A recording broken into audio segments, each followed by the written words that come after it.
Bases drop, back at Office HD. It's lunchtime. Thanks for dropping by for another go around of soccer down here. John here, you there.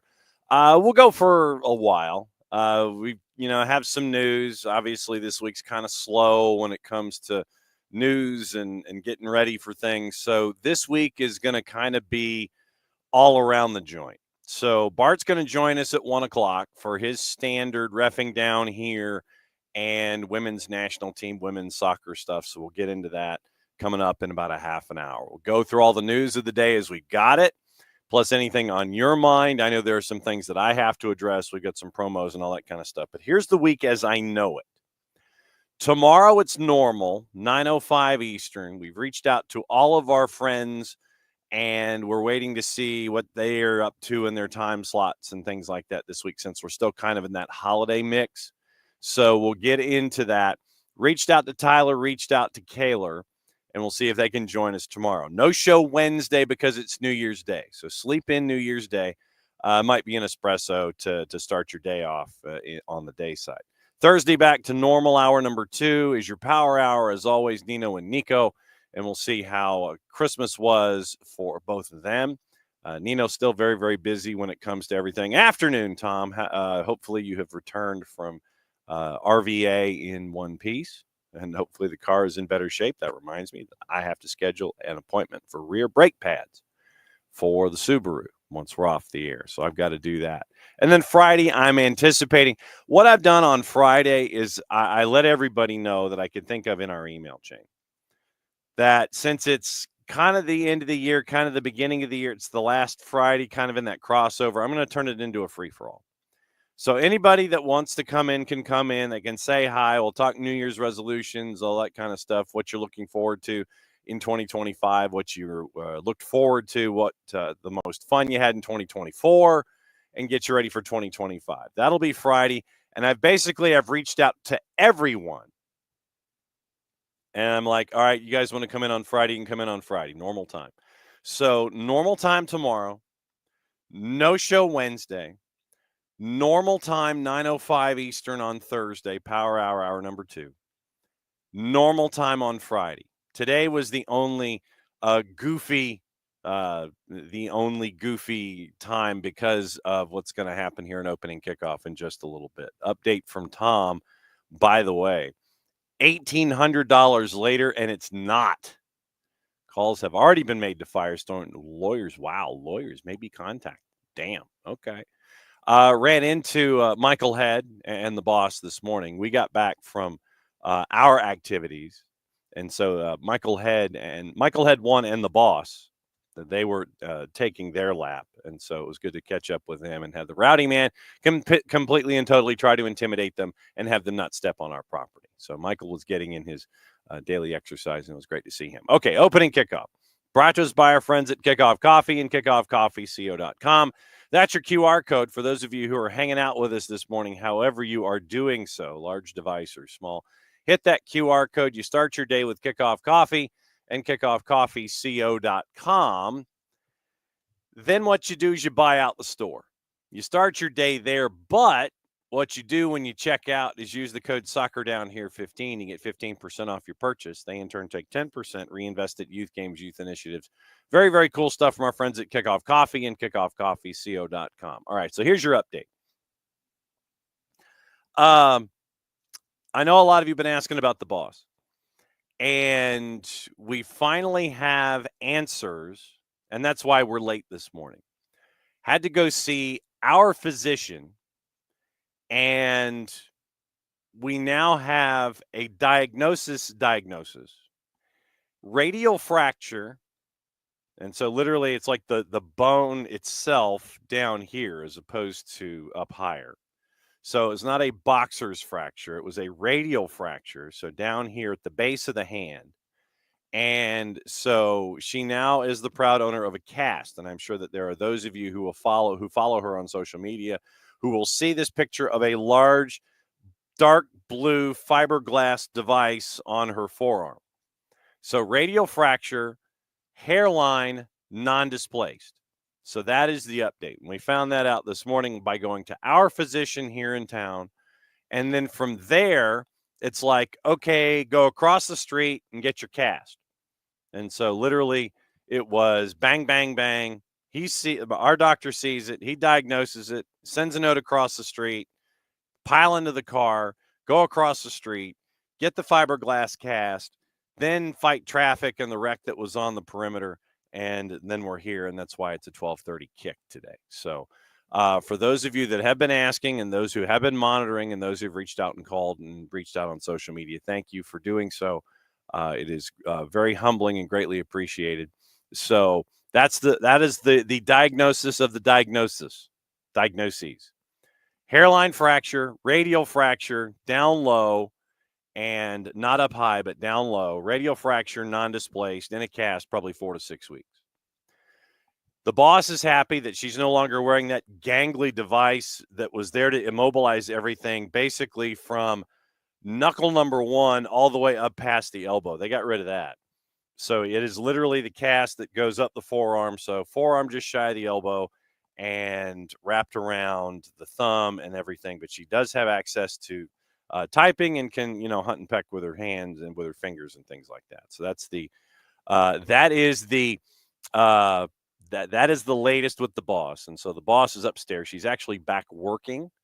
And the rowdy man is upstairs with her. That's why he is not here this morning, is because he's hanging out protecting her from anybody that wants to try and better her in her current physical condition. So, yeah, they're thinking 4 to 6 weeks, and so we'll see what happens there. But, no, thank you, everyone, for the well wishes and just making sure that we all understand going forward that if there's a ramp that doesn't have steps or stages to it, and it's got leaves on it, and it's dark, that you either don't go up the ramp or you sweep the ramp and go up in daylight hours, so all of the residue that comes from the leaves and is mixing with the wet wood that is there doesn't cause what happened to the boss. That's our public service announcement. The more you know. Da-da-da-da. There you go. So that's the latest with the boss. And and Michael got the chance to see it when we were out walking the rowdy man when we got home. So yeah, very, very stylish, very, very dark blue Auburny by choice. And you could do that. So that was very cool. Tom says he saw what may have been the worst refereed match yesterday, easily top 3.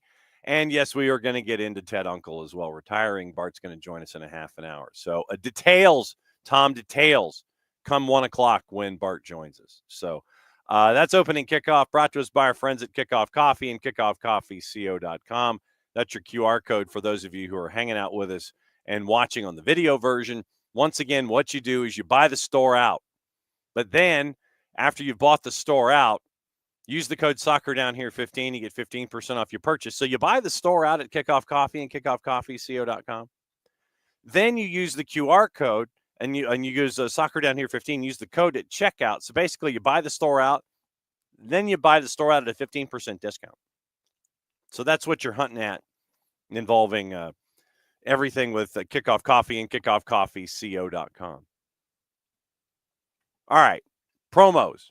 Got to get the promos out the way. So, all right. So, for those of you that might have purchased the Marshall Islands scarf, the first go-around, that's the first go-around. They've got a second one that is out.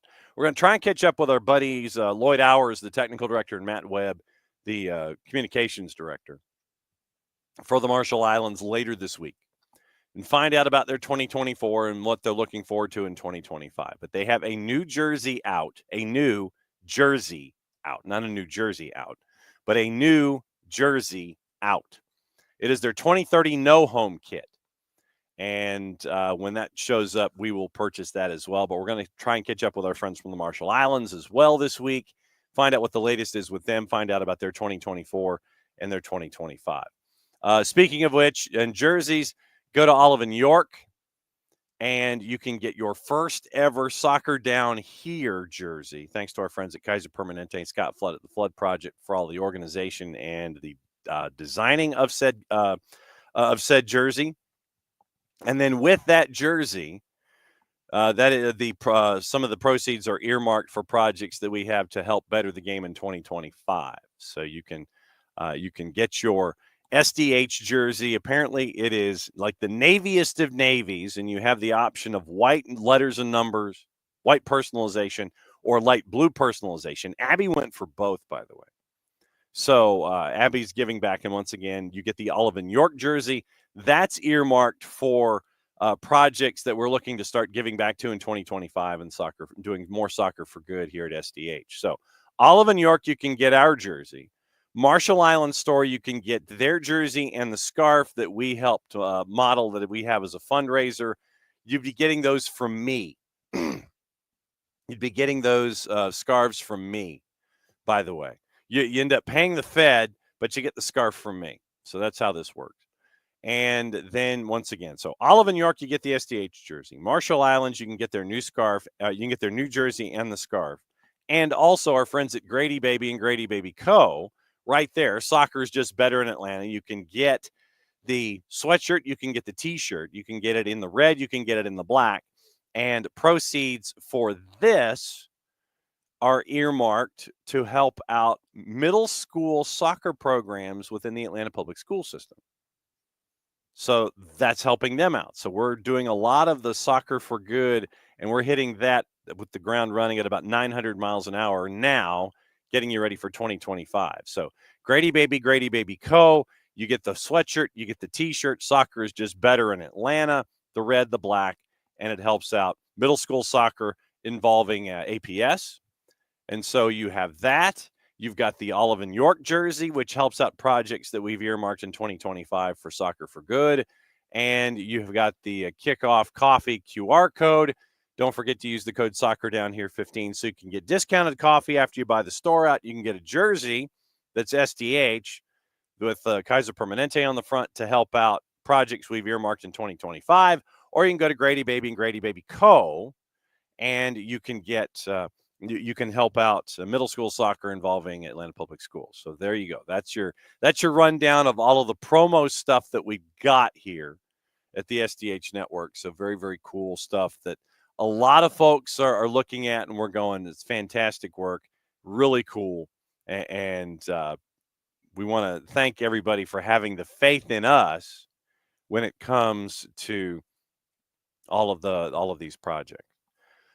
Biggest thing that happened this morning happened in Italy. And the next time that Nick comes on, I want to find out more about the landscape. And because Nick has been all kinds of fired up about this particular hiring, firing, sacking, all of the politicking and everything. Paulo Fonseca is leaving Milan. Failed to meet his own expectations, treated poorly by Milan, who have appointed Sergio Conceição. Nicky Bandini at The Guardian. Fonseca announced his own sacking shortly after midnight. Driving out of the parking lot at the San Siro, stopped briefly to answer questions from a reporter. Yes, it's true. I've exited Milan.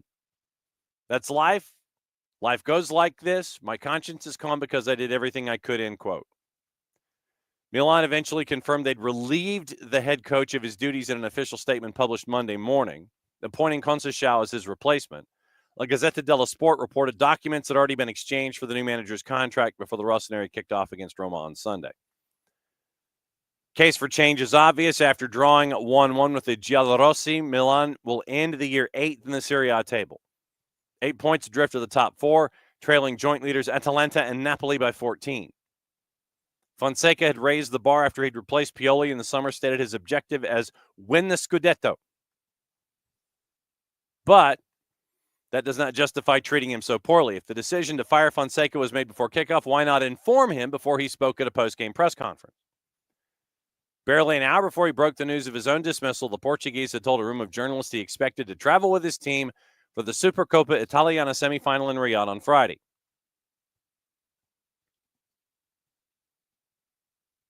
It was a damning image. Fonseca sat hunched and alone behind the big red desk in the interview room, fielding questions from reporters who knew more about his position than he did. A perfect contrast with the photo of him grinning and eating a Christmas banquet with his players, which remained as the banner on the club's 280-character account right through to late Monday morning. That was always a fiction, according to Bandini. Right from the early days of Fonseca's tenure, there had always been signs of disharmony beginning with Leao and Teo Hernandez's decision to stand apart from the team while the manager gave out instructions during a cooling break against Lazio in September. Sought to send a message by dropping both players from his starting 11, but perhaps he lacked the authority to make such a gamble. Fonseca had only landed the job to begin with after fans rebelled against the club's first candidate, Julian Lopetegui. No one seemed overly eager to take ownership of the decision. Fonseca got little public support from his board as Milan started the season slowly, winning 3 of their first 9. Instead, his influence was contested further by Zlatan Ibrahimovic, whose role with Milan has remained ambiguous ever since Jerry Cardinale made him an operating partner at Redbird, the investment firm that owns the Rossoneri. After Fonseca remarked in mid-August that Milan had done their transfer business for the summer, the Swede responded that, quote, "The manager manages, the club does the rest. The window will close when I say it does," end quote. It is the board, more than Fonseca, who've been the target of fan protests in recent weeks. As the club celebrated their 125th anniversary before a game against Genoa, Ibrahimovic was loudly whistled by fans at the San Siro. A sharp contrast to all other former players being honored with applause. Cardinale and Milan CEO Giorgio Forlani were also singled out for abuse. Still, the manager must take ownership of performances on the pitch. Fonseca arrived promising offensive, courageous football. On track to score 18 fewer goals than they did under Pioli last season, despite adding Morata and Tammy Abraham in the summer. In part, you could chart the decline to diminished performances of Leao and Hernandez, neither of whom have performed consistently close to their best. Fonseca also stands accused of tinkering too much, denying his team the chance to get into any rhythm. Bandini says, somehow, though, Milan always felt fragile. They always played some brilliant football versus Roma on Sunday, taking the lead to Tijani Reinders. Could have been 3-0 before Roma scored back in the 23rd minute. Morata squandering a near-post chance. Hernandez came close from edging the box. Yet it could also have been 4-3 Roma by full time. Fonseca is sent off for protesting the non-award of a penalty for a challenge on Reinders just before halftime. Might have had a case. In a neat twist, Conceição's first match in charge, the Supercopa semi, will be against Juve, who his son Francisco plays for. The older Conceição fits the description that many Milan supporters wanted for Pioli's successor in the summer, a manager with a concrete track record for lifting trophies. 7 years at Porto, won the Primeira Liga 3 times, and the Taça de Portugal 4. Will have his work cut out for him, taking over mid-season in a league that has become ferociously competitive at the top end. None of Atalanta, Napoli, Inter, or Lazio will easily dislodge from the top 4. Fiorentina, Juve, Bologna all sit between Milan and the Champions League places. Right now, here's how it is. Atalanta at 41 points ahead of Napoli, comfortably on goal difference. Inter Milan at 40, 5 points then to Lazio in 4th. 5 more points to Fiorentina and Juve, separated by 1 goal and goal difference and 32 points. Bologna at 28, AC Milan 7th at 27. Udinese a win away from them, but they've played 1 more match, 24 points. Roma is at 20 points ahead of Torino by goal difference. Empoli's 12th, ahead of Genoa on goal difference. Parma 14th. Lecce 15th. Como and Verona are tied at 15 points, but Como is in 16th on goal difference, comfortably ahead of Verona. Cagliari, Venezia, and Monza are your bottom 3.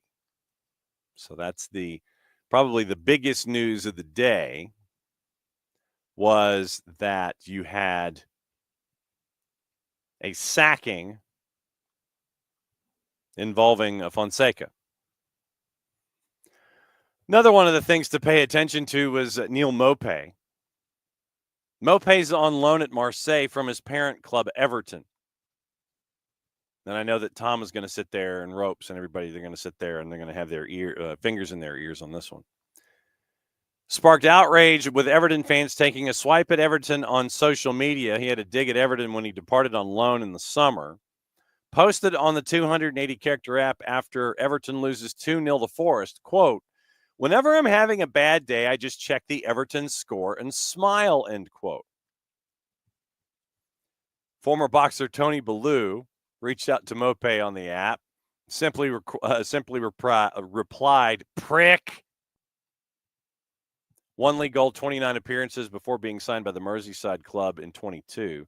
Departed on a season-long loan to his former club Brentford last year. Left Goodison for a second time in August when Marseille signed him on loan. with an obligation to make the deal permanent. After leaving Everton in the summer, Maupay outraged their fans with a social media post depicting a scene from the film Shawshank Redemption, which details the main character's long fight for freedom. And I'm imagining it is the Andy Dufresne picture that we see where he's like this, and he's looking up at the water coming down after he gotten out of the sewer. I'm imagining this is the Neal Maupay look that we're looking at. So that is so Neal Maupay not winning any friends. Don't make me laugh. I'm still getting over a cold. Tom calls him a Muppet because dude needs to grow up. Total bust of a signing, and has the Co-Jones to clap back at us like it was our fault or something. Oh, by the way, hi, Bam. Happy last day of 24 for you. So you're like, I'm trying to go forward here. But yeah, so you're like right into it. You're already into New Year's Eve day. Good to see you, Bam. It's been entirely too long. All right, so let's see what else is on everybody's mind here. Will, time for the transfer window to open and fill the squad. Tom says, appreciate the fact our front office does a good job keeping a lid on rumors and so forth, but man, it makes it for a frustrating offseason. Yes. As we've always maintained, we don't know what we don't know. And so just so it's all out there, once again, I checked before we came on this afternoon, and there has been nothing involving any advancement of any rumor, report, what have you, involving either Luis Palma or Kyogo Furuhashi from Celtic to Atlanta United. And I know that if you were to ask Jarrett would probably want another 2 or 3 players, Dyson Maeda being one of them. And just open the doors for everybody from Celtic, pay Brendan Rodgers, a good 15, 20 million bucks, bring in 4 players and go from there. So, but I have seen nothing from anyone, report, gossip, what have you, on anything involving any other player advancements, things like that. There was a move earlier this afternoon in Major League Soccer, and I'm not giving it the breaking news sounder because it involves a player that may not start. But the San Jose shuttle continues from New England. Caleb Porter and Bruce Arena still doing a lot of business. Earl Edwards, acquired by San Jose from New England in exchange for $150,000 in 2025 general allocation money. Edwards, 32, 21 career appearances in MLS, 56 saves, 2 clean sheets over 10 years, involving the Purple Team, DC United, and the Revs. Experience in CONCACAF Champions Cup, basically the Triple C. Open Cup and Leagues Cup, arrives in San Jose after 4 seasons with the Revs, playing in a career-high 10 matches in 2023. So a deal involving $150,000 and also involving another player going from New England to San Jose. So it ends up being New England West right now, at least for all of the movement that we're seeing involving players going from New England. It's creating space for Caleb Porter to play with, I'll guarantee you that. But right now, players continue to go from New England out to San Jose. We'll see what continues there. Pablo Cisniega signed by San Diego FC. Interesting because he now becomes the 4th keeper that they have in San Diego right now. So, signed as a free agent. Duran Ferri is set to rejoin Nordsjælland on loan until June of 25, so that gets you through the first half of the season. So the youth national keeper became the first player signed in San Diego FC history back in December 23, then loaned to OCFC in January before he joined Nordsjælland in September. So technically it's 4 down to 3 with Ferri being loaned back to Nordsjælland. But you got CJ Dos Santos and Pablo Cisniega is 2 of your 3 in San Diego. So keep an eye on what is going on there in addition to everything else. So you're getting some player movement. Fafa Pico also was announced as moving toward Inter Miami. So we'll see what happens involving that. Shaq Moore gets acquired by Dallas for $150,000 in Garber bucks. So Shaq Moore goes from Nashville to FCD for $150,000. The Chicago Fire and Gaston Jimenez have mutually terminated their contract. LAFC has re-signed Marlon in addition to signing Jeremy Ebobisse. But right now it looks like Fafa Pico, who last year in Vancouver, who had 9-5, is heading to be a new signing and be a piece that can benefit from the positional gravity that we see from the Gulfstream Galacticos. So we'll see what their plans are, what the NIL deals will continue to be involving Major League Soccer and Messi and friends. So we'll see what happens there. But nothing officially official heading in that direction. Fafa Pico has been discussed. DISCUSSED, by the way, not discussed. But it appears that Fafa Pico is going from one end of the so Fafa Pico 9-5, 1,675 minutes. Family reasons, according to Tom Bogert, being a big driving factor for Pico. Advanced talks with Austin, but Fafa Pico goes to Messi and friends. Brian Reynolds. Westerlo rejected a bid from Sparta Prague for Brian Reynolds. Hopefully the Brian Reynolds is finally getting paid. Keenan on winter transfer, 88 appearances for Westerlo. 150,000 in GAM, 50,000 guaranteed, 100,000 conditional for Shaq Moore in the deal. 83 matches, 76 starts in all comps. Current cap estimate, Nashville clears Moore's 881.5 from the books, but they also cleared the 709.178 according to Ben Wright and GAM. It costs to buy down his budget charge every year. So that helps them out with their bottom line. The current GAM figure for them available is now 1.727. So that's where we are. All right. We're going to punch it a little early. Why the hell not? We're in the lunch hour. We're outside of our normal time frames. So now that we're getting close to 1 o'clock Eastern time, we're going to bring in Bart and find out. Well, first and foremost, what's the mug or what's it's just water right now. So he's being properly hydrated here to go into the 1 o'clock hour. And there are a couple of different things I know that we wanted to get into. I know specifically involving reffing down here and some moments overseas and things like that. But Ted Uncle announced his retirement. He's hanging it up. It was interesting. We rarely get. I honestly cannot think of any kind of high profile man in the middle announcement over. I'm serious. I mean, it's like I know. I can't think of the last man in the middle that we've had hang him up and just sit there and it's like, yeah, fam, I'm out. But we get Ted Uncle making this announcement, so we won't have Ted Uncle in the middle anymore. Well, and his statement was pretty.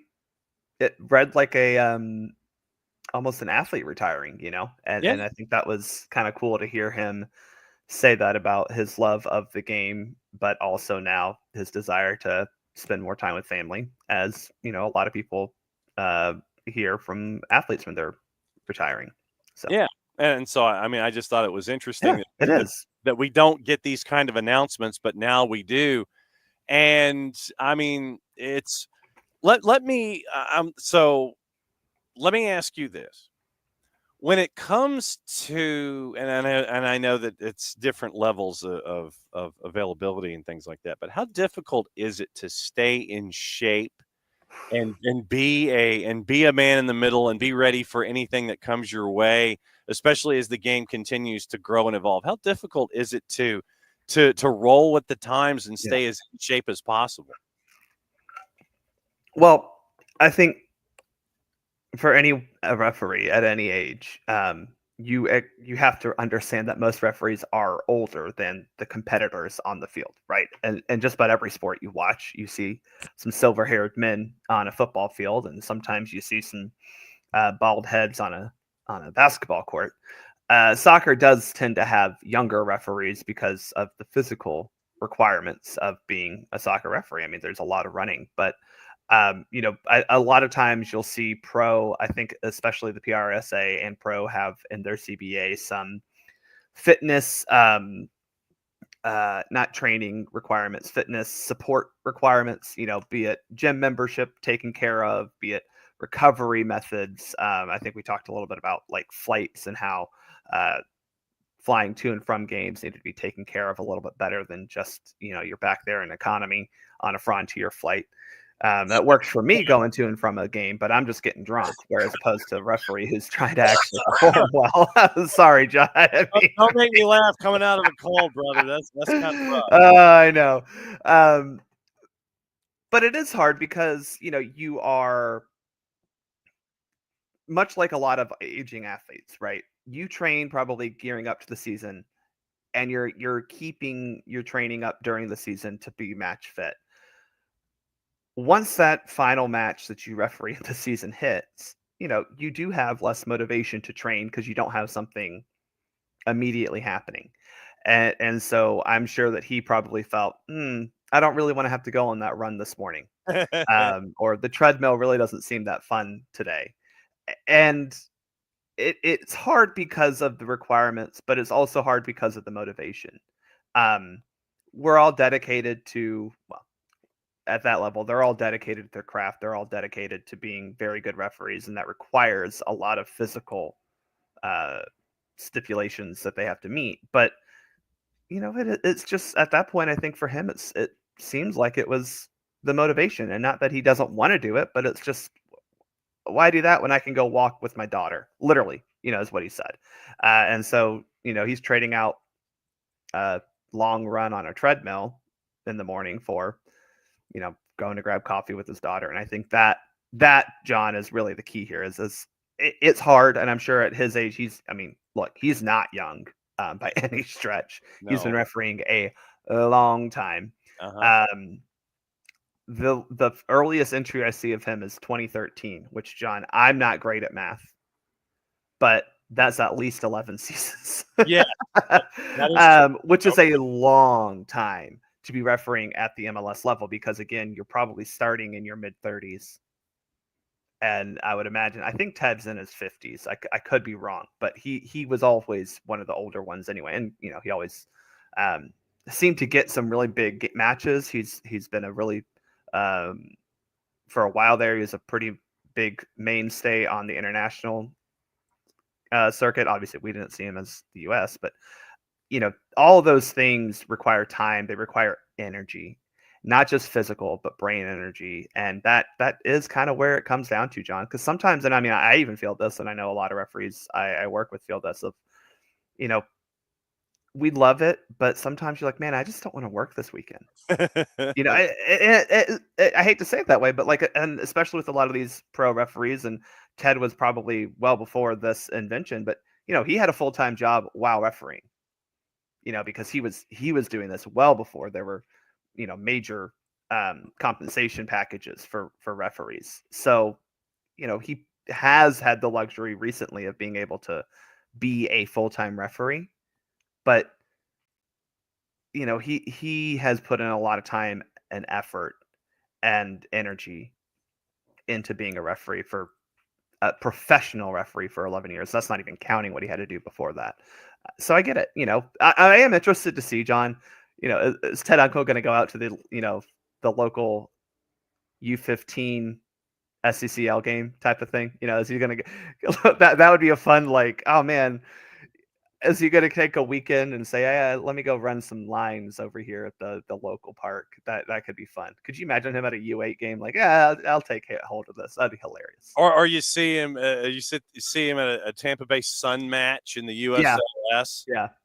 And it's like, keep it fair, Rev, keep it fair. Oh, Yeah. I don't know if I can do that. Looking at his LinkedIn, where he is the CEO at Uncle and Associates LLC, by the way. Mercer University Stetson School of Business and Economics started in 1996. So if we extrapolate that, he got his BBA in 98, but his first appearance at Mercer University Stetson School of Business in 1996. So 96, take 18 from that, that's 1978. So 22 and 20, so 46 at the least. Yeah. And again, that's if he did everything chronologically in order, as it should. He's had a great career. I mean, truly he has. I know people have had thoughts about him, similar to Mark Geiger, but at the end of the day, you're going to be getting high profile matches. You're going to be making high profile decisions. So I love it. By the way, good afternoon, Abby. Love to see you in the chat. Happy Hanukkah. Night 5 tonight, or is it 6? But anyway, I've enjoyed your Hanukkah menorah posts. The bright lights on Facebook have been great. Ooh, so Abby's Marshall Island shirt showed. So we all should be getting those, by the way. Okay, so Abby says tonight is night number 6. So we got to keep an eye on those kinds of things. All right, reffing down here. Actually, no, before we go to reffing down here, Yasmin Ryan goes from Gotham to Houston. Yeah. For $11 gazillion. A record transfer fee within the league, yeah. So not $11 gazillion, but the fee was a record transfer fee. 400,000 is what it was. Yeah. When you have been able to look at Yasmin Ryan in a national team window, what have you been able to gather about how her game has grown nationally? Well, she's still very young, and I think that's the promise of this. But we saw her in October look, I don't want to say like she didn't belong, but she was not the story coming out of the October window. She kind of tended to blend in with the game a little bit more than she probably would have wanted to. November window, however, she was the star. She was really the important takeaway. She was able to play out wide, but still play a little more centrally, kind of how she likes to with Gotham. And I think that freedom allowed her to create a lot of problems, especially against England, where the U.S. did create a lot of chances. She's definitely one to watch for the future, because I think, as we've talked about here and as we've talked about on Soccer for Us pod, we know what the front three is, right? Yeah. It's pretty straightforward. It's triple espresso, but you have to have backups that not only can come in a game and impact the game, which Yasmin Ryan has shown she can do, but what she needs to work on is when she's starting the game, can she be as dynamic or close to as dynamic as she is when she comes in as a sub? Because in the November window, we saw her in some more substitute appearances looking really good. October, she got a couple starts, not looking as great. Not saying she was bad. So that's kind of where it comes, is because you, as a lot of times, you can go into the game and just be like, all right, cool, I'm going to do 3 things and I'm going to do them well. When you get that starting job, there comes a lot more instructions a lot of times, right? So how can she be more impactful throughout a longer spell in a game at the national team level? Hi, Will. Yes. Abby, the news that Uncle retired is on his 280 character account. Mm-hmm. He actually posted. That's not something the league is going to talk about. Like, they might say something, thank you, but like they're not going to post about that. Yeah. Literally, it's a picture of Ted, and Ted talking about Ted. Literally, it's two separate pages on. I don't follow him either, but through the various tweets and retweets of everybody that sits there, and it's like, oh, did you see this? Yep. Yeah, and Ted Uncle retires. Yep. So that's how I found out about it this morning. One other thing before we get into reffing down here, and it was something where I sat there and you go, I'm shocked it took this long, but considering where we're talking, I'm really not. Refs will announce the outcome of VAR reviews via an in-stadium microphone for the first time in English football during next week's Gummy Bear Cup semifinal first legs. The trial is limited to when the ref has visited to the pitch side monitor for subjective overturns and factual interventions. I feel like I need a different voice to read this. The trial is limited to when the referee has visited to the pitch side monitor for subjective overturns and factual interventions for offside and accidental handball by the goal scorer. There will be no, I need to, this has to be a Ted Baxter read. There will be no explanation for checks which take place during the game and do not result in the referee being sent to view the incident. For instance, a check for a red card or penalty will not be explained by the ref if the VAR sticks with the on-field decision. Fans will not hear the discussion between VAR and referee at the screen, only the final result of the review from the referee. So PGMOL and the EFL combining for the Gummy Bear Cup. Huzzahs and hurrahs, it's about blanking time. Yeah, I think this is something that one of the instances where I like MLS being a little bit of a trial league and willing to be experimental, because we saw this happen in MLS and I think a couple other ones. I want to say Australia. Bam, you can correct me on that. That is a good thing because you got to see this in live action, and then England's going to say, well, we see it worked in America, but we can't really be sure because that's America and we don't trust them on anything. They season their food. And so they're going to try it in a limited capacity. But I think that this is the thing we need. Like any other sport that we get to watch, right? In American sports specifically, the referee announces a decision. I don't need explanations, right? I think we've seen it in MLS. After review, the goal stands. There is no offside. Like, just tell us what you were looking at. Was there an offside? Was there or after the review, the player was not in an offside position. However, there was a foul, that started the attacking phase of play, whatever way you want to say it, right?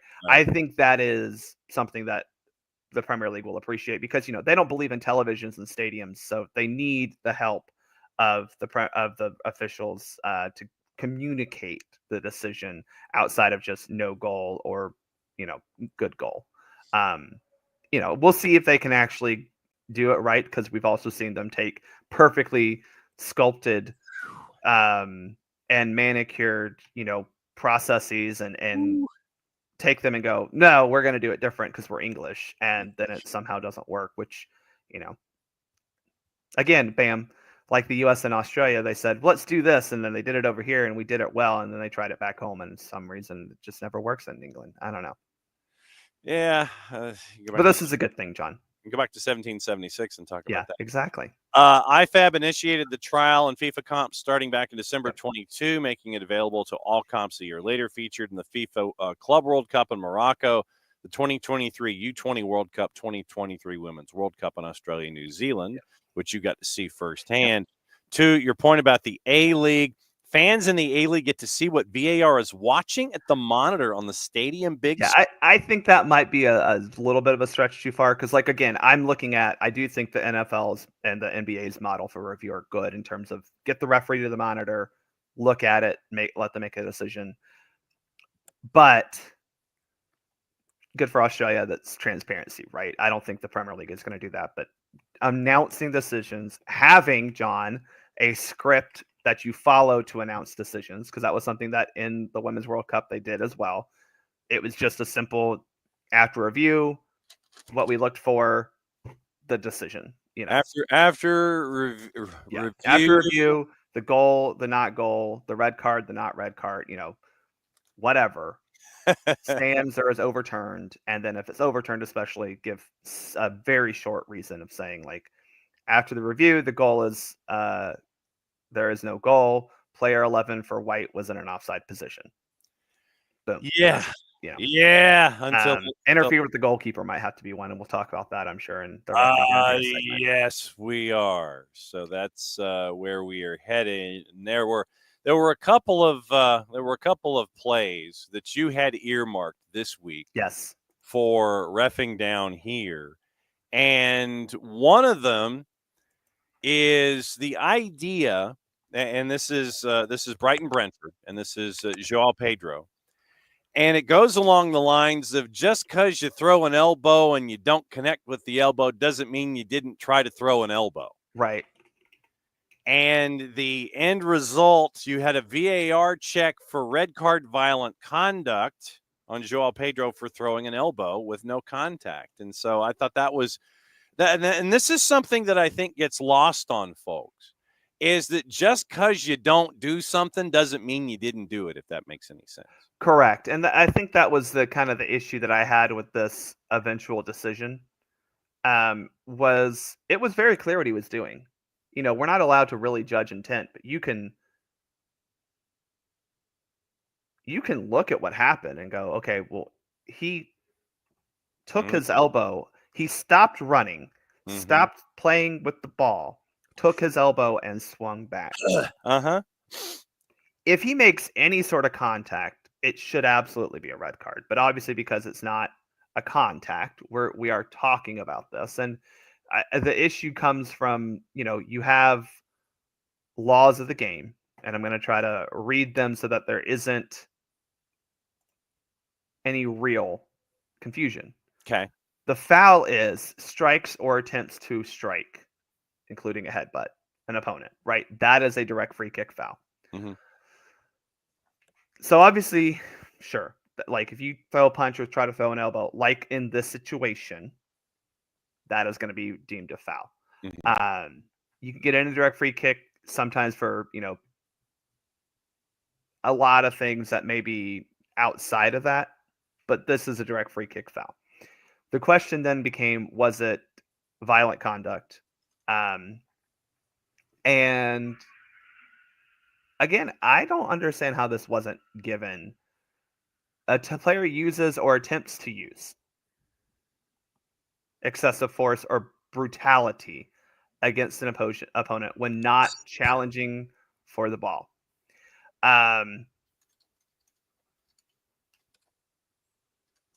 That's just where I don't get it, because he very clearly stopped playing soccer. Like, you can see him actively pull out of his dribble to swing an elbow backward and then turn in front the player. I think, to me, this should have been a red card. They obviously didn't because of the, they said basically he didn't have contact with the player. I guess in some way, shape, or form, you're saying, well, this is, you can't judge intent, so you can't give a card for intent, but you have to look at the actions he took. And I really think that this should have been a red card, personally, because of, this was an attempt to strike an opponent, and this was an attempt to use excessive force or brutality against an opponent without challenging for the ball. This wasn't, you're going up and an elbow swings back. This was outside of what I would deem normal soccer conduct. So therefore, to me, it's violent conduct. It's not serious foul play, in my opinion, because it's not a tackle or challenge that endangers the safety of an opponent, right? I don't think this is serious foul play. This is violent conduct, and I think they should have given him the violent conduct card. Yeah, you're all fired. It's like I just don't get it, John. I'm looking at it going, there's incredulity here involving reffing down here. It's like, bruh, why not? To me, the letter of the law is very clear on this, right? Because the attempt to is in the law. There's no, oh, well, he didn't make contact. Well, he attempted to. If I attempt to stab someone, but I miss, I still attempted to stab someone. It still doesn't. Yeah, it still doesn't. Yes, yeah. That's why they call it attempted assault. Yeah. There are degrees. Hey, look, man, I saw Law and Order. I know about degrees when it comes to my murder charges. It's first and second and third degree murder and manslaughter. Don't think I don't know about the differences here. All right, so I know that Abby has a special request. We'll get to that last because I want more details. I don't know if she's discussing the Mateus Cunha action against Wolves and Manchester United, but I want to know what match we're talking about so we can go in and be informed about her specific request. So I want to go into your other plays that you have earmarked this week before we get into Abby's specific play. Crystal Palace, Southampton, a VAR check for a possible foul on the keeper on a goal. So what happened here? So this was Crystal Palace had, I believe this was a corner kick. Yeah, it was a corner kick, and they're doing their set piece antics because everyone wants to be like Arsenal in this case. And essentially, there's rumors, there's reports of a foul committed on Southampton's goalkeeper, Ramsdale, and I think when you look at this, we talked about. I want to juxtapose this with another play because I think it's similar. Sure. But I want to explain why I actually think this one should have been called a foul, and it comes down to the fact that there is direct infringement of the goalkeeper to play the ball. There was grabbing, there was tugging, there was pushing. Now the question comes: how does that differ from normal things that happen in the box? Does that make sense? Yeah. Because this goal was called good in real time. So if you're VAR and you're checking this, you have to go, okay, well, how much does this actually rise to the occasion of a clear and obvious error? And the question then comes to, was this a clear and obvious error? Right. Probably, when you look at the grand scheme of things, probably not clear and obvious, because was this foul outside of the natural things that we see happening on any other set piece? Maybe not. But to me, because it was directly involving the goalkeeper, who, not that they get special disposition, but they're kind of important in the realm of keeping a ball out of the back of the net. And the fact that it did interfere with the goalkeeper being able to play it. This probably could have been called back, and I think Palace fans would have been upset, but I think most people would have understood why. Okay. And then your related element has to do with, let's see, the match with Wolves and Spurs for blocking as well. We had an incident maybe a month ago, when I forget exactly what game it was, but there was another incident where the goal was called back for an offside. Right? Okay. Remember, there was an offside for a blocking foul, which is what they're kind of calling it, as if, because the player in question was offside and interfered with the defender's ability to play the ball. Now, the question there was this a foul or not? And as we talked about, it may have been a foul, but it's not a clear and obvious error for a foul. The question was he offside? And the answer is yes, he was offside, so therefore we take it away. This is not that instance where there's no offside in question. The player who ends up blocking the defender is not offside, but the attacker does make a motion to block the defender, possibly impede the defender. And I think this is a good example of consistency of saying, well, it could be a foul. And I want to tie it to the Southampton goal because it could be a foul, but upon VAR review, you have to look for a clear and obvious error. And the answer is, it's not really clear and obvious that it was a foul that rises to the level of taking away a goal or reversing a decision. Does that make sense? Yeah, it does. So. It does. Okay, so we have two requests for this week. Okay. To reffing down here. The first is Abby's play with Mateus Cunha, Wolves and Manchester United. And it has to do with the Cunha corner kick, which I believe turned into an Olympico, if I remember correctly. So it is. So literally all you got to do is look at the Cunha corner kick. It's on YouTube. It's all over the place. So they're talking about highly controversial instances. What minute is this? 58? Okay, let me look. It's the 58th. The one in the 58th with Cunha. So as you're looking at it in real time, walk through it. Okay, let me get there. Sorry, I'm getting an ad on YouTube. I apologize. No ads on YouTube. So Abby has wording. So Wolves and Manchester United. So during a Wolves corner, two of the players are obstructing Onana's movement. Onana unable to make the save that he should have. Wolves scored on the Olympico, and so no call was made on the movement, or the, if you want to call it, the Yeah. So what's the question here, Abby? That's the what I have. What are we questioning? I think it's probably the end result. Obstruction leading to a goal, I think, is what she's. I'm gonna be real honest with you, and I'm really sorry. The corner kick comes in, number 2, and it looks like 28 are standing somewhere around Onana. Okay. 2 backs up a little bit into Onana. Mm-hmm. 20, the other player doesn't really do anything except dart to the back post where the ball is going. Again, there's no offside on a corner kick, right? We know this. This is like, unless you talk to the folks apparently in the Netherlands where you had VAR reverse that. Yeah. Well, we're not in the Netherlands. We're in England. There is no offside on a corner kick. So in this particular instance, this has to be a foul on the goalkeeper. A foul. I understand, Abby. That's what I'm saying. A foul. Was this an impeding? Not really, because the defender's the ball is going toward where the defender is. The defender has every right to make a play on the ball in a legal manner. So what about his action was illegal? That's the question.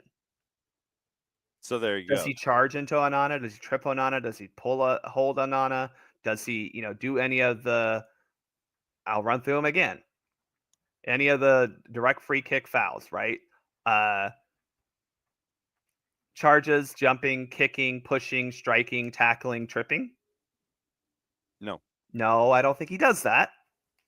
Does he possibly impede an opponent with contact? Sure, there's contact, but is it impeding? Is he, for the impeding, we have to say impedes the progress of an opponent without any contact being made. So basically, are you getting in the way of the opponent to the ball without you having a legitimate play on the ball in your own right? I'm really sorry. I don't, this, especially on a VAR review,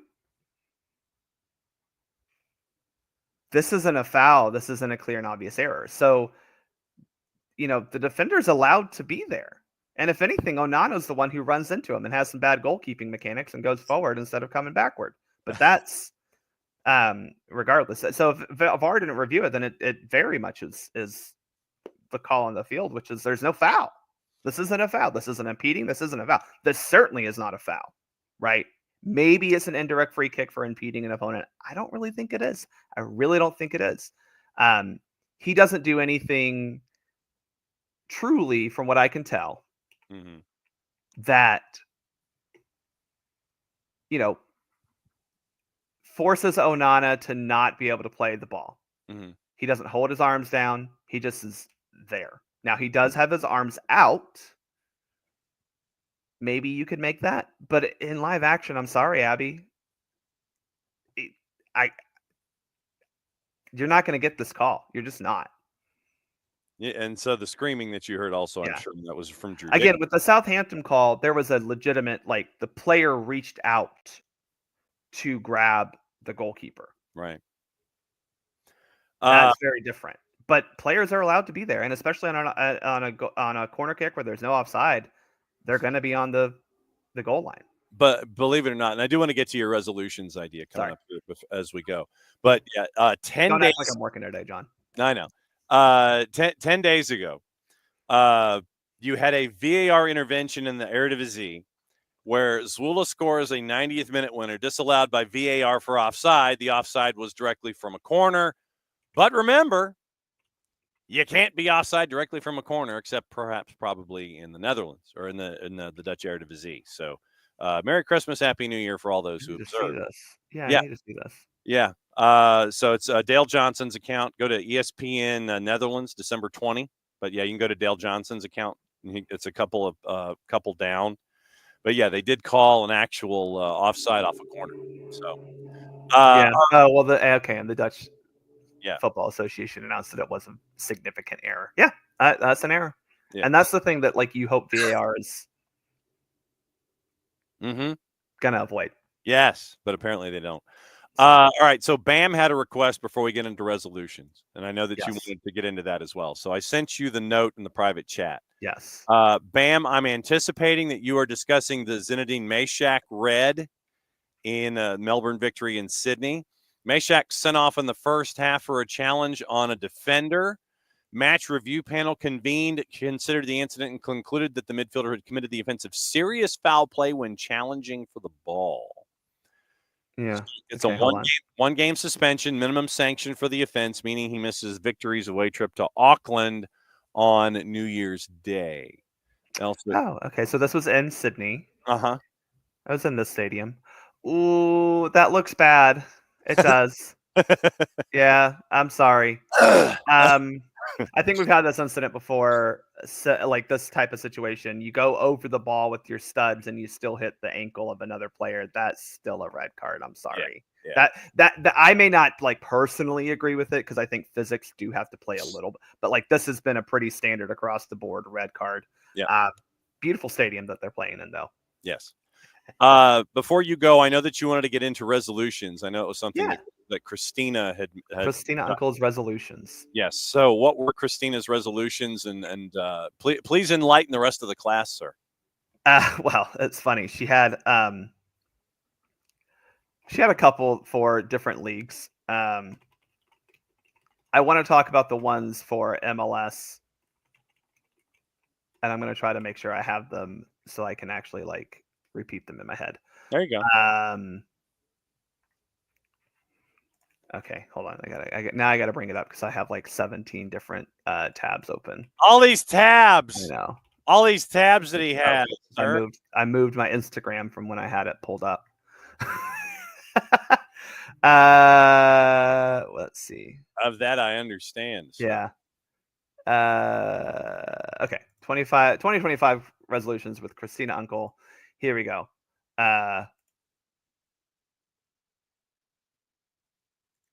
So Premier League one, and then here's the MLS one. So The Premier League one needs to be. we'll Don't be talk about afraid to that. go to the monitor. Yeah. Yeah. Well, That needs to be your number one. so her MLS ones were twofold. I thought the one that she said stop it was the 2 minutes for injury. Okay. The MLS stipulation where we want to, if you're down for an injury, you have Yeah. to sit out and the trainer comes on, you have to sit out for 2 minutes. You get your two. She has two that are about the new rules. So this one is the one that we want to talk about first because I kind of agree with her in principle. Her point is it's hard for referees to enforce that because one, when does that 2 minutes start? Mm-hmm. Right. And two, as her point is, this just makes the referees the bad guys again, especially because we're not the bad guys in this situation. The player who may or may not have been injured, Messi, Yeah. is the bad guy. You know what I'm saying? Mm-hmm. And we're just saying, well, you need to go off and get treatment. If you're that hurt that the training staff has to come onto the field, there's no way that you should be able to just get back onto the field because clearly then you didn't need the training staff to begin with. It does serve two purposes that I do agree with overall, right? We want to get players to get treatment off the field if possible, right? Hey, if all you need is a little magic spray, do that off the field. Mm-hmm. We don't need to do this do that off the field. We need to start this game again. But to Christina's point, it puts undue not scrutiny, but just angst against a referee because we're just trying to uphold the law the rule that we have been given by the league. If you get treatment on the field and then you leave the field, you have to leave the field for 2 minutes. That's the rule. But her point is this is doing more harm than good because, what if you are in the 91st minute and now you got to play down a man, because someone got hurt. And well, we're only adding 4 minutes of stoppage time. Well, now you're almost done. So that resolution I like a lot because I think the intent behind this rule, not a law, a rule, makes sense, John. I think we would all agree that we want to get the play started quicker, and we want people to not be able to utilize injuries for time wasting. So this is a way to do that. But is it really doing what it's supposed to do? I don't know. You cover the league a lot more closely than I do. I would like your opinion on that, because it's tough. What I would like more than anything is for a true monitoring of the clock. I want what I want is, if a center ref, I want time added on when time's supposed to be added back on. Correct. If a fourth sits there and holds up the light board and gives X number of minutes, then that's what I want. It's add it back, And to wrap up reffing down here, we have a crossover. We get to bring in somebody who's been a while. Yo, what is up? Now, Jason actually could comment on these too. These two MLS referee resolutions. Yeah. What do we have? So the first one Christina Uncle mentioned was she wants MLS, the league, to stop the 2 minutes for injury coming off the field for an injury, right? You have to sit out for 2 minutes. And her point is, this is putting undue stress and undue criticism on referees for just upholding the rule. So coaches are getting really mad about it because this is obviously a coaching thing. I think we all agree the intent behind the rule totally makes sense. Mm-hmm. But I think her point is the application is not really doing the help, not really helping the way that we thought it would. So John's point is, let's just add extra time. No, I disagree. Actually, I think it has. I watched it with MLS Next Pro when they did it there before it came, so it was much more under the radar. Mm-hmm.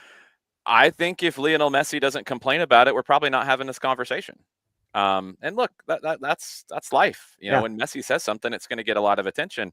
I think it has done its job. I do think, and I think we saw at the very beginning in MLS when it was implemented after the lockout, and you started to see the regular referees again, and they weaved it in. And I watched the same thing happen in Next Pro. At the very beginning, referees were way too much of a stickler about it, and we're not using common sense. By the end of the season, I think we saw it this year, where referees would go over to a player and use it as a tool and say, hey, you know, you're going to have to stay off the field for 2 minutes. Are you okay? Can you get up and continue? Yeah. And then start whatever timer they needed to start about, all right, they're not up, ready to go. Just use it correctly. I don't have a problem with it.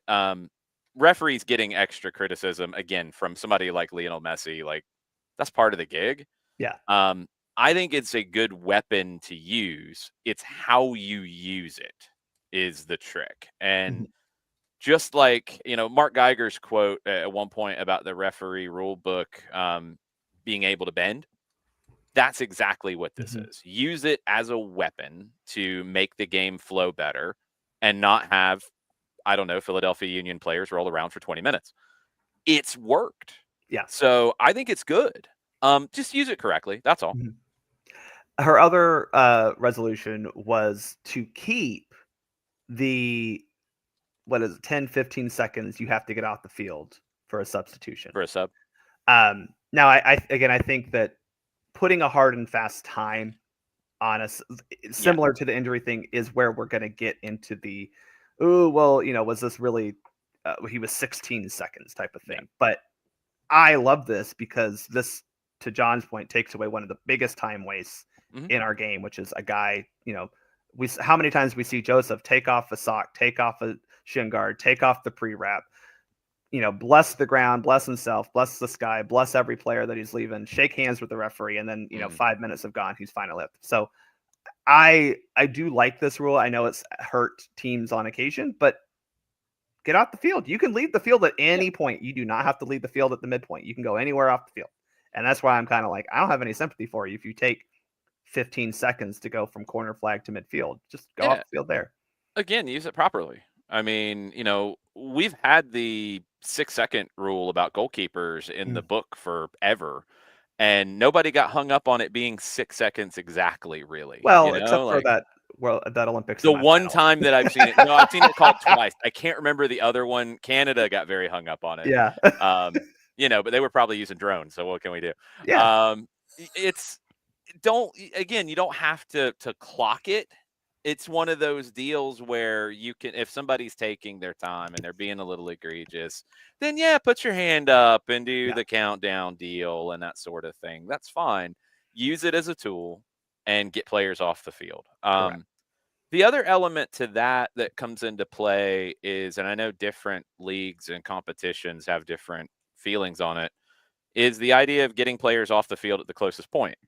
And I've seen some competitions make them come to midfield and others not. I think MLS is get off the field at the closest point, or are they a midway stripe in As that far as sense? I know, they're a get off the field at the closest point, but I think most people just default to the midfield because Yeah. that's what they're comfortable with. And then that's again where you can use the rule. And if you're going to use the rule, then it has to be at the closest point. You can't do the 15 seconds, but if you're in the far corner and you got banged up or you're tired, then start clocking somebody. Like, no, let them go off right there. Right. Like, then just make them go off at the closest point, and then your 15 seconds thing works. All right, Bart, I know that you're probably coming back for the free-for-all on Friday. What do folks need to know about it, Soccer for US POD? We are taking the week off again because it's the holidays, and we're just sorry. I'm enjoying not having to do too much. So next week we will have our 2025 resolutions episode for US Soccer, talk about the things that we need to see from both the men's, women's national teams, and also US Soccer as a whole, such as Age group registration stuff. Please, can you talk about that? That I would love to hear what you guys have to say about that. Yeah, because we got like coaches and that on the show, we've got parents on the show, we've got referees on the show, and we all agree that like all these fees for every little thing and all the time it takes and everything like that, it's just those are just inhibitive to taking part in the game that we all love. So yeah, that'll be kind of those resolutions. Now we'll see if US Soccer actually listens. I doubt they will. And JT isn't answering my emails. So, the funny thing is, I do think they're listening more than they ever have. Are I they agree. listening to I every 100% single agree. thing, or are they getting at? No, they're never going to make everybody happy. Yeah. It's way too big for that to happen. But I do think they're trying a lot harder to do the right things when they can do them. I agree. I'm pretty happy with that aspect of it. Yeah. No, I think they are trying. And I think, Abby's point about school year, look, these are unfortunately just going to be the debates you're going to have because someone's going to lose a final to someone who somehow got the advantage. I mean, it's the same reason why Georgia soccer still uses you can't sub on the other team's throw, because someone 25 years ago lost a tournament final because someone subbed a couple times on their throw in and they got mad. That's why we have these rules. And because again, as I always say, adults ruin youth sports. And this is an example of them making things way too complicated because someone got mad because a coach or a parent or a team manager or whatever got mad because something didn't go their way. And now they're finding a way to regulate it. So unfortunately, that's going to be a debate all the time. Yeah. It kind of reminds me back in the days of black and white television when a particular school lost the debate championships in Georgia high school as a public school, lost it to a private school. And it just so happened that the head coach of the public school debate team had a very influential father inside the Gold Dome. And that started the whole public school, private school multiplier thing 30 years ago. Tom Murphy, old Speaker of the House, longtime Speaker of the House of the state of Georgia, his daughter was the head coach for the local high school debate team that kept losing to Marist in the state championship. And so because of that, it started under the Gold Dome, the whole public school, private school separation multiplier thing where you get, the enrollment multiplied out and you're playing up two classes. And that. Are we saying that's a horrible thing? No, I'm just saying that's when it started. I don't think it's necessarily wrong in some of my experiences with seeing the sports sides of public versus private. Now, where the number is, that's a whole different conversation. Right. But. And Georgia has the highest multiplier on this or any other planet. That's a little ridiculous. I think it's 2. I think it went up to 2.5 or 2, or almost 3, I think, for multipliers. So that's Wasn't it like 1.5 at some point? Yeah, it That was. probably feels about right. Yeah, it was at 1.5, Because and then private schools could recruit Yes. talent in sports, and they're going to have advantages against a Mhm. school of similar size. So Yes, absolutely. bump up a little, maybe, whatever. Anyway, I don't think it's necessarily wrong. And that's the other thing is sometimes when we get into these things about like adults and youth sports, it's not always coming from a bad place, but there are situations where layers upon layers have been built on Mhm. top of itself over time, Mhm. and it doesn't maybe fit anymore. And it's time to start thinking about different things, like this whole, birth year or school year debate when we talk about youth soccer right now. And US Soccer kind of just putting their hands up and saying, do what you want, which I don't know how that makes it better. You got to pick one. And I get that the rest of the world doesn't do the school year thing. Like, so everybody typically is birth year. So I understood the mentality of going to birth year because of what it does with national teams and all of those sorts of things. But then when you talk about, Jimmy and Johnny's rec team, does it need to Right. follow that sort of thing? And maybe that's where it differentiates and US Soccer can draw more lines.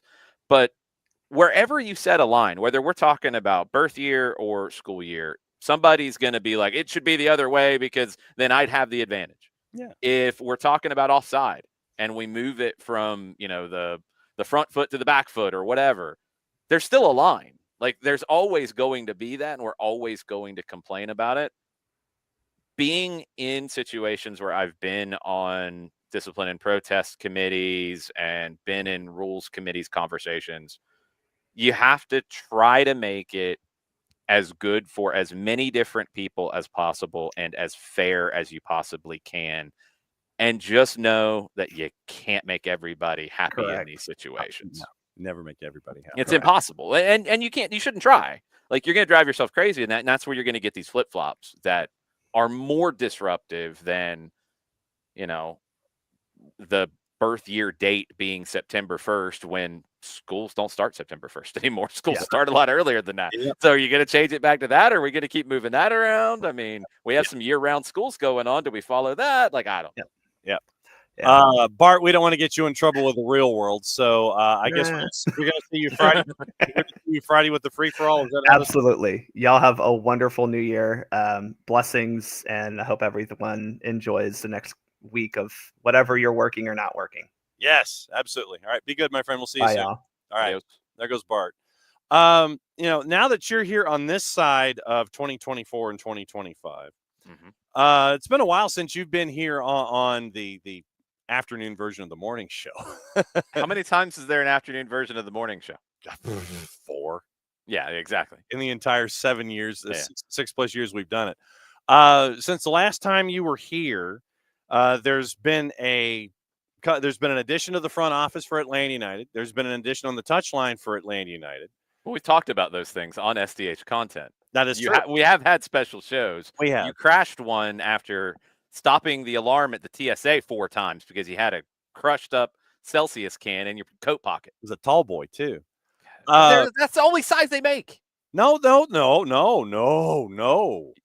Where are you finding bigger Celsiuses, and No. why would you want that? Well, because they're bigger Celsiuses and they have better flavors too. They have additional flavors. Like you can't get orange sickle in the normal Celsius size. You can't. Okay. You can't get like the lemon. You can get lemon lime, but there's like an offshoot lemon lime that's in the tall boys, and passion fruit is in the tall boys. I don't drink the passion fruit, but there are different flavors that you get in the tall boys than you do with the short ones. What's a tall boy 20 ounce? I think it's 16 versus 12. I think 16. That's not even that tall. But I mean, hang on. Let me see if I've got And it's Yeah. not as good. I'm No. sorry. Yeah. Rainstorm is far better. It tastes better. And no, I just disagree with your Celsius take entirely. Okay. Well, like I said, that's not anything out of the ordinary that we disagree on drink takes or anything. Oh, by the way, I don't think this is one thing you definitely have not had the chance to see. I know that you saw it first, and I saw it in first person, but there we go, right there. Yep, very cool. Davey Awards, gold winner. The paperwork actually is in, and so we get to add that to the sticks. And I have yet to promote on the show today the fact that folks need to vote between now and the 13th. Sports Podcast Group, Sports Category, Best Sports Talk Podcast, the SPAs, Sports Podcast Awards. We're up against a couple of folks that you might have heard of in the normal purview. Some dude who's dating a real famous singer. They're brothers. They got a show.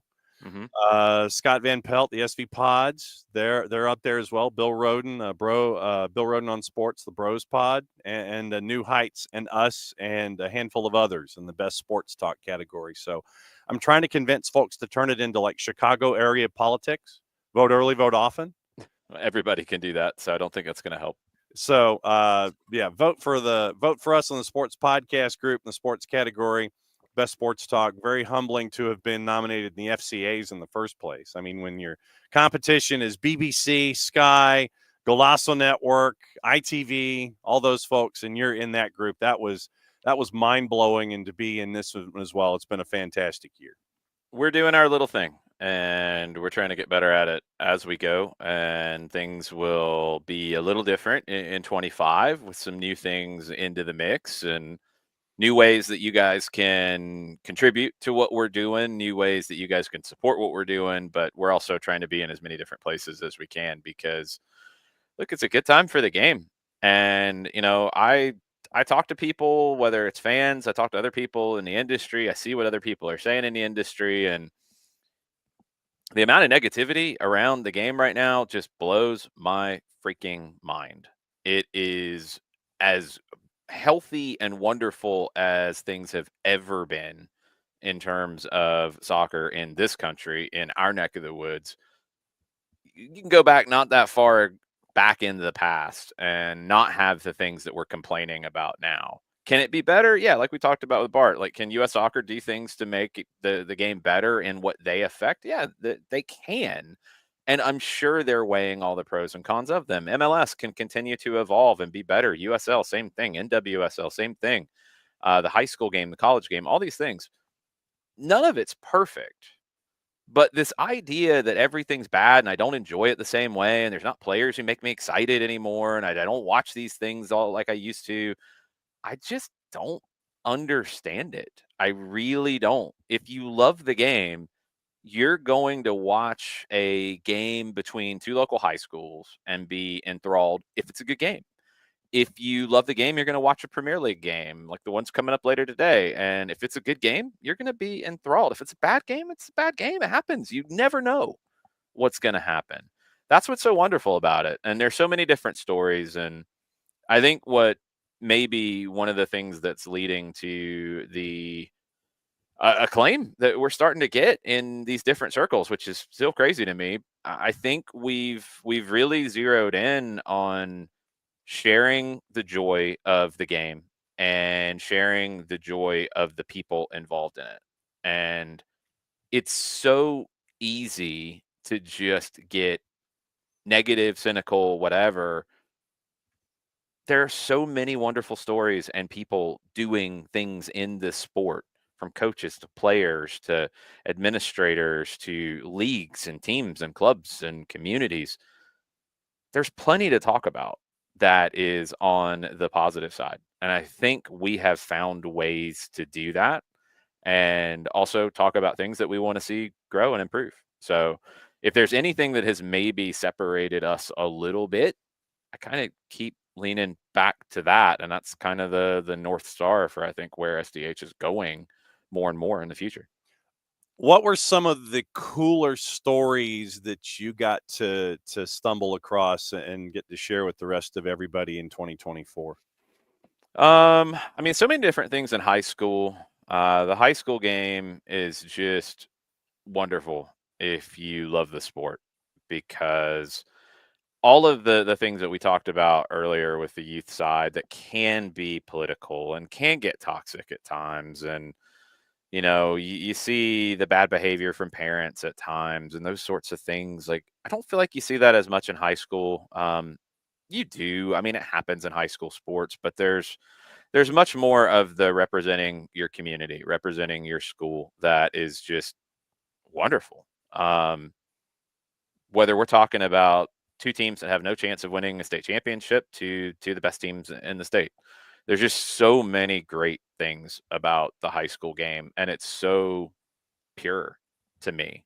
It isn't about, it's almost like little miniature national teams. It even though I know that there is some recruiting going on and there are people moving from school district to school district, probably not as much on the soccer side as in football and basketball, but it's kind of, here's where you live, or here's the school that you chose to attend, and if you're good enough to represent the soccer team, then you're representing your student body, and it's fun, and it's grown so much. So like that's such a huge thing that I look forward to every single year.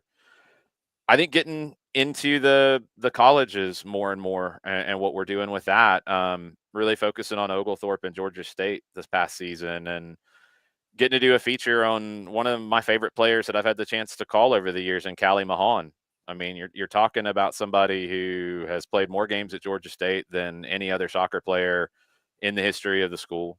You're talking about a player who doesn't score a ton of goals, doesn't have a ton of assists, but plays any position that's needed. I will never forget watching the Sun Belt tournament where she got her head split open. I mean, really bad. In those kinds of broadcasts, you usually try to hide any injuries like that. You couldn't in this case. She got 11 stitches and played the next game. Like, that's insane. And she's just one of those players that I really hope she wants to make a go of it and try to get into the pro side, because there's more opportunities on the pro side for women than ever before. And she has the mentality, she has the ability, and she has the toughness to do it if she wants to. And that's the challenge, I think, for the women's game professionally, is a player like that should be playing professionally.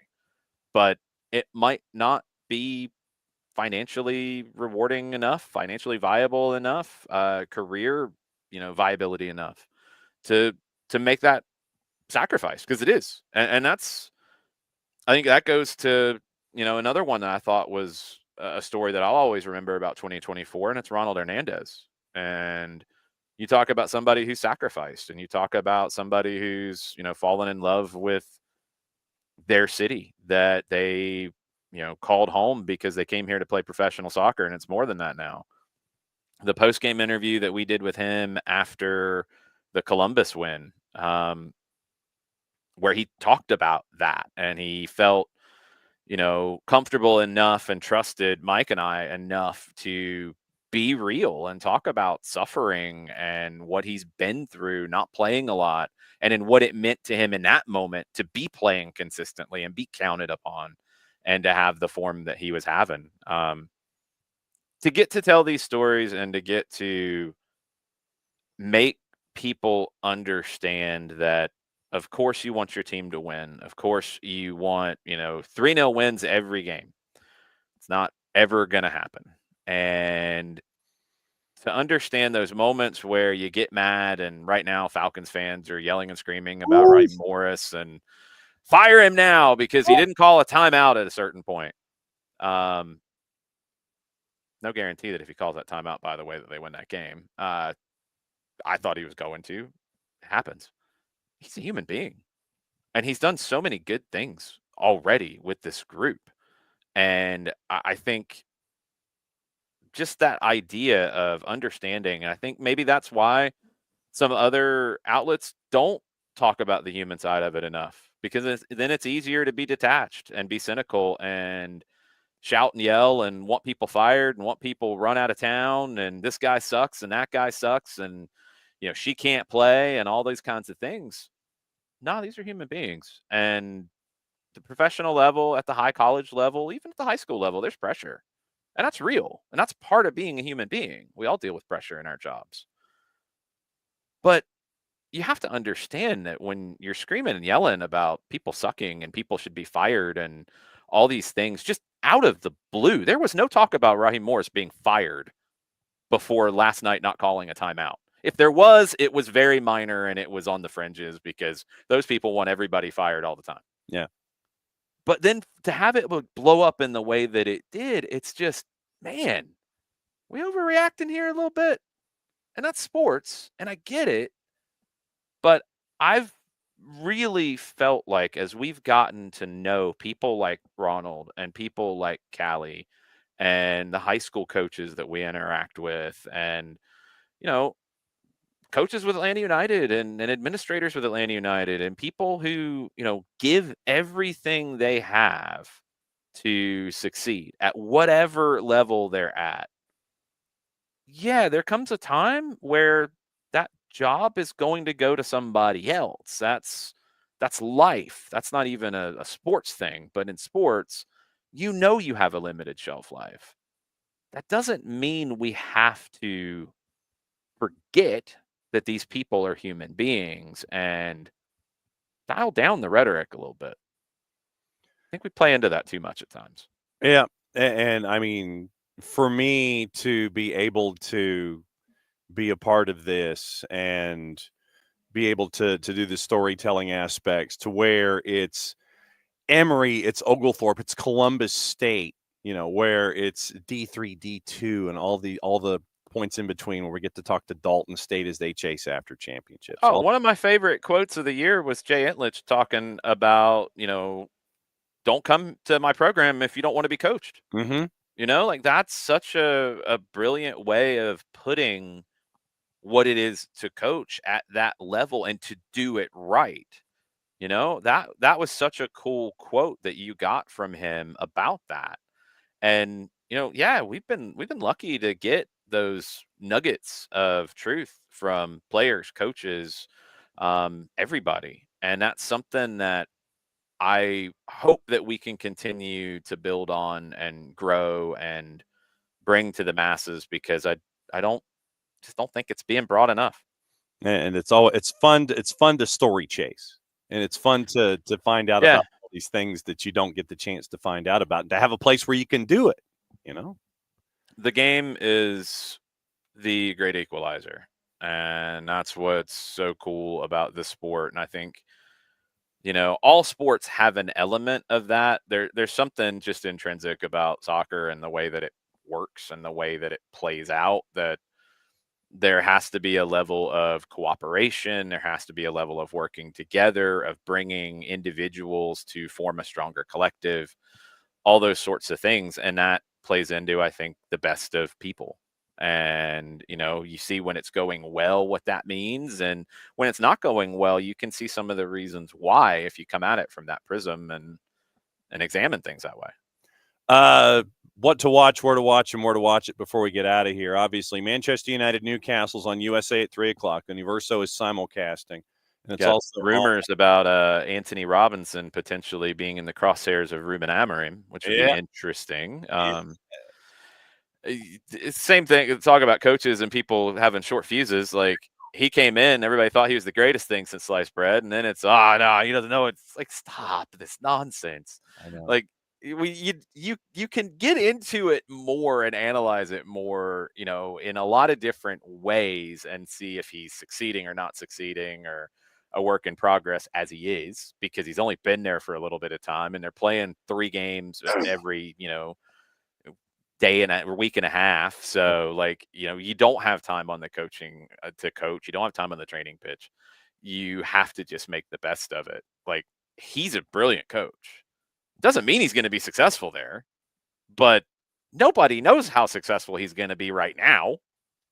So stop. Yes.